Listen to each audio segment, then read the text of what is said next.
Hello guys, good evening sa lahat, to all my followers. Kumusta kayo mga guys? Today is September 13, kung hindi ako nagkamali. So mga guys, sana nakakain na kayo mga guys. Yung pauwi naman sa work mga guys at papasok, ingat-ingat kayo mga guys. So dito naman sa Cebu mga guys, titingnan natin yung weather.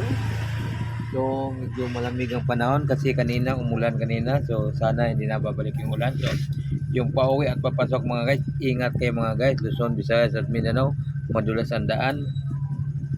So guys, thank you for watching this video. At ingat-ingat kayo mga guys. So, ngayon lang ako nakapag-video gabi. Medyo na-busy tayo eh.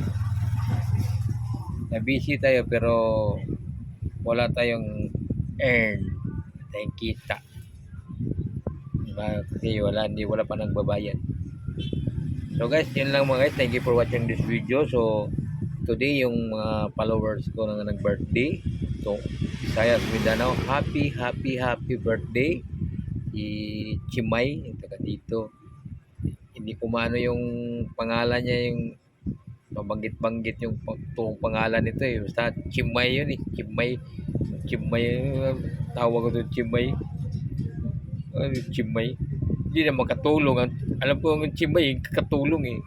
So, yun lang mga guys. So, happy birthday sa kanya mga guys. Yung taga Bulacau. Taga Bulacau yun. So, happy birthday sa iyo. Many birthdays to come. So, yan lang guys. Thank you for watching this video. Yung nagustuhan yung video o hindi, sawa lang sa pangit itong mukha na to, so skip this video. And then kung nakagustuhan nyo, like and share lang. Thank you guys. I love you all.